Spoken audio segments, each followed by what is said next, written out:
Wish I shala wanya. Te wa ke wa kunyo. One way glock later. Oh shay hey yo. Way ya ho. Way ya ho. All right, I'd like to welcome you guys to another Tim Talk. I appreciate all of you looking at these. I hope they're helping. We started these during the COVID-19 craziness to kind of stay in touch with everyone. And they're really designed to get you to think outside your normal daily way of living, to expand yourself with the ultimate goal always deepening your relationship with nature, and really my preference, becoming an earth caretaker, dedicating your life to caring for the planet. There's my ultimate goal, okay? So I want to talk about water. Now, I may have done this before, but I want to talk about it because it's so important to build a relationship up with water. Let me start with, and I've talked about this before, when we first saw the Earth from space, and now we've seen countless photographs of the Earth since. The one thing when we look at our beautiful planet from space is we see blue, and we see that is water, lots of water. I think our planet is somewhere around 70% water. The oceans alone are over half the planet, three-quarter of, a huge amount of the planet of the oceans. Not to mention Great Lakes and rivers and streams and you name it, right? Water is life. I have to repeat that. Water is life to all living beings on our Mother Earth. No living being can live without it. And so a reflection of who we are as humans is how we relate to water and how we treat water. And as a society, we've done a lot of harm to water. We've polluted it throughout the planet. We continue. I mean, one of the most common things you hear about today, and it's completely stoppable, and we do not do it. Although I dedicate so much greatness towards the people who are fighting this. Plastics pollution in the ocean. It is a horrendous problem that is affecting us directly. Almost every human being now, from drinking tap water, has plastic in their body that was broken down in the ocean or broken down somewhere else. That's something I just recently read in National Geographic magazine. And every living being, fishes, you name it, are full of plastic. One of the saddest things that I experienced recently was a bunch of scientists took an albatross that was nearly 50 years old, and it had died, and they cut it open, and it was filled with plastic. They were finding babies at Midway Island, albatross, that were dying because they were being fed plastic by their parents who couldn't find any fish. I don't know about you, but I gotta own that. I use plastic I'm careful, but I still use it, as everybody else on the planet does too. But this is a solvable problem. This is a problem we could solve if we wanted to, very quickly. There's great people right now cleaning it up. If we simply stopped putting it into the ocean and let incredible people continue to clean it up and add more incredible people, that problem would be solved in a very few years.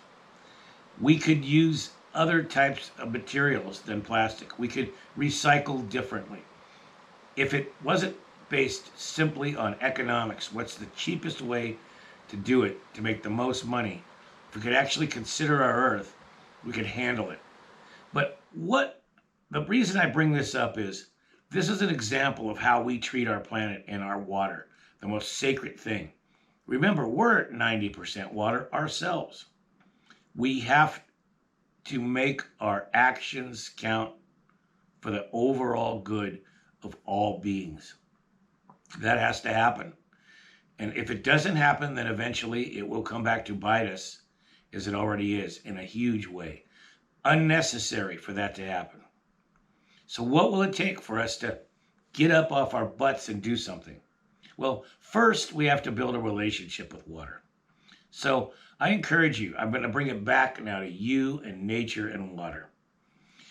Power spots in nature are often springs where they come up out of the ground or where they flow, headwaters of rivers and creeks, waterfalls sitting next to them, in them, and around them, river mouths where a river or a creek runs into the ocean. That meeting place is a powerful spot. And river mouths can also be where they run into lakes, particularly some of the greater lakes, like the Great Lakes, huge lakes. And then, of course, everything in between. There's nothing about water that isn't sacred. But if you go and you spend time at those kinds of places I mentioned, and you open your heart, and you open the spirit of your being to just simply enjoying the water and appreciating it, and thinking about where it comes from, how it got there, its journey, it will change your life forever. It will build that deep connection to water that will allow you to not only have a richer, more enjoyable life with nature, but it will allow you to not allow yourself to pollute, to be part of the solution, not the problem. When I was growing up, water pollution was a real problem. A lot of rivers even would burn from oil in them. In the Ohio area, Michigan area, that place where there was a lot of cars being built and things. Actually, the Ohio River burned for days. And we created the Clean Water Act. Our country did. I forget which president did it, but one of them created the Clean Water Act. I think it might have actually been Richard Nixon, strangely enough. And until Donald Trump, who abandoned the Clean Water Act, we've been on a path to taking care of dirty water. If that rivers don't burn anymore, chemicals have been curbed to some degree that used to be dumped into the water.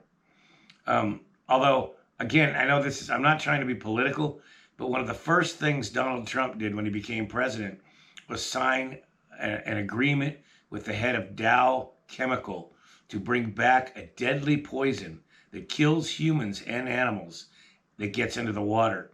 He allowed it to be put into the water again. One of his first things he did as president. I couldn't believe it. It almost slipped by most people. He had him in the White House, shook his hand, and gave him the gift. Because, why? He got the gift of money donated to his campaign. I say this because we have to get tough on this. This is life and death, folks, how we relate to water. We can't let guys like that get away with what they get away with. We have to hold them accountable. That's what the Clean Water Act is about. So join wildlife organizations, especially ones that have lawyers that sue for these things. Help fight the fight on all levels. But first and foremost, build your relationship with water. Walk up to headwaters in mountains. Sit by the ocean where rivers come in and simply soak the water up. Think of it as a living being, a spiritual being, a being that's on its own life journey. And part of its life journey, that is water's life journey, is to give life to all things that live on the planet. It is to give life to all things that live on the planet, including us. It's a wonderful thing. There is no planet we know of that has water like this. It is a wonderful thing. If there is anything sacred, it is water. So treat it such. Get involved in solving the problems which are solvable, but build your relationship with water by going out and being with it. Last thing I want to say on this, Tim Talk. When you're by a creek, when you're by a lake, when you're by the ocean, when you feel that call inside, that little noise that speaks to you inside of yourself, your inner vision, your deep inner vision, and it says, get in me, get in me, get in me. Jump in the water. Forget about the cold. Get in the water. I tell you, every day in this late spring, summer, and fall here on our land, we have little pools in our creeks where our outdoor school is. And there's one pool every morning I jump in. It wakes me up and it fills me full of what Eastern religions call prana. It's the living life force in water. And I not only do I jump in and I soak it up, I imagine myself like a sponge. I show gratitude for the water, appreciation. I observe it and the beauty of it. I observe the beauty of it and let it come into me. It fills me up. I think of all the living beings that live in it and that benefit from it. And that's a spiritual experience. That water comes into me. It does all of that to me and more. And I become this incredible vessel of light that brings the gift of water to the planet through my appreciation and through my commitment to fight the good fight and keep water clean and keep water beautiful. Bottom line, drink from springs, jump in lakes and rivers, enjoy the rapids, enjoy the swimming, fight for the water, enjoy its beauty, be aware of what's needed. Thank you. Ho.